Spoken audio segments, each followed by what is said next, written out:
2016 और इस बार के चुनाव में तो जमीन आसमान का फर्क है जयंतो जी, जमीन आसमान का फर्क है जो हम लोगों ने खुद अपनी आंखों से इस बार देखा है। रागी जी को लेकिन आपने खुश कर दिया होगा ये बोल के कि इंडिया पाकिस्तान मैच लग रहा है, वो बोलेंगे इंडिया हम है, और समझ लीजिए फिर पाकिस्तान किसको बोलेंगे, क्यों रागी जी?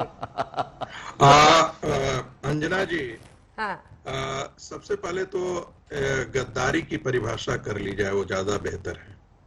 एक राजनीतिक पार्टी के एक कार्यकर्ता के लिए, और वह भी लोकतंत्र में यदि वो पार्टी बदल के दूसरे जगह चला जाता है तो उसके लिए गद्दारी शब्द का प्रयोग मुझे लगता है कि ये उचित नहीं है। यदि गद्दारी किसी ने किया है तो ये सवाल तो ममता जी पर हो सकता है कि बंगाल के लोगों के साथ उन्होंने गद्दारी की, बंगाल के लोगों के साथ ही साथ उन्होंने देश के लोगों के साथ गद्दारी की। उन्होंने तो लोकसभा के पटल पर स्पीकर के सामने कागज के फाड़ करके फेंक दिया था, उनको अपमानित किया था उस शासन को, बांग्लादेशियों के घुसपैठियों के लिए। और आज के दिन सिर्फ सत्ता और सत्ता के लिए उन्होंने सारे घुसपैठ को वाजिब ठहरा दिया।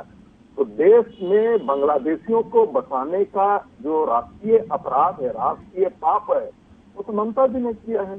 तो गद्दार तो उनको कहा जाना चाहिए। जवाब दे सकता हूँ? बंगाल की सांस्कृतिक बीच में हस्तक्षेप नहीं करेंगे कोई।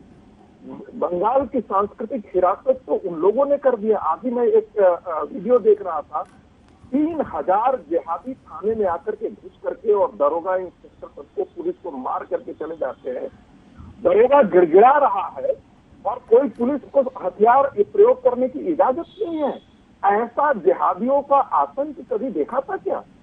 दूसरी बात, ममता बनर्जी के बारे में 10 साल थे वो सत्ता में थी, आज 3 दिन से उनको कैंप करना पड़ रहा है। तो कायदे से अभी पहले जो मेरे पत्रकार बंधु बोल रहे थे उनको एक्सेप्ट करना चाहिए। वो तो ऐसे बता रहे हैं जैसे ममता जी जो है वो उनके लिए वहां पर रहना बहुत आवश्यक था।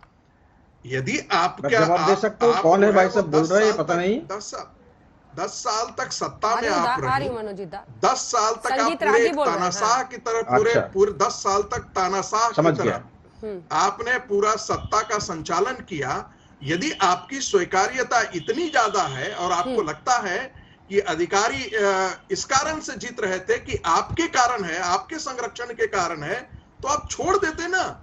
आप चुनाव के दिन सिर्फ चले जाते, आप कैंप नहीं करते। लोगों को आपस में जो ये कह रहे हैं कि दूसरे लोग आकर एक तीसरी बात अंजना जी, तीसरी बात बिल्कुल हम जल्दी ही पूरा कर रहे हैं। मुझे ऐसा लगता है कि ये जो बात की जा रही है कि पहली बार इतना ध्रुवीकरण हो रहा है, ये अपने आप में एक बड़ा प्रमाण है कि पहले हमेशा एक तरफा हुआ करता था।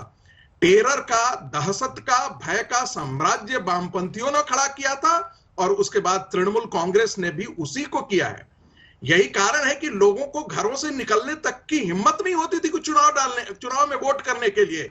मैं हैरान होता हूं कि जब तथाकथित पत्रकार लोग जो हैं, जो अपने आप को निष्पक्ष कहते हैं और आकर के ये कहते हैं कि ऐसा ध्रुवीकरण हो रहा है। अरे आप इसका विश्लेषण कीजिए, ये क्यों ऐसा हो रहा है? ये सबसे ज्यादा गंभीर सवाल है कि बंगाल की राजनीति में एक दहशत और राजनीतिक हत्या का ऐसा दौर रहा है जहां पर विपक्ष को मार करके टांग दिया जाता है।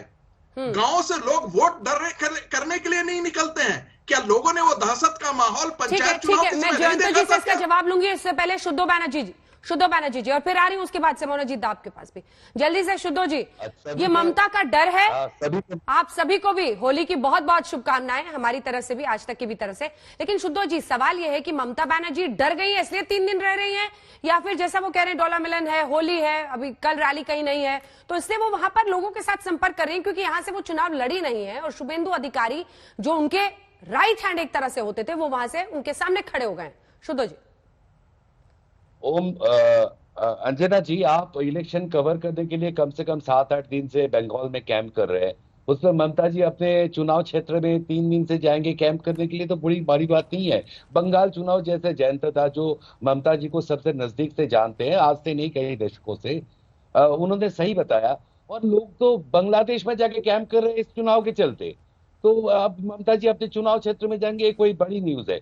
बड़ी न्यूज ये है कि मीनाक्षी मुखर्जी को तृणमूल रोक रहे हैं वहां पे, या प्रचार नहीं कर सकते।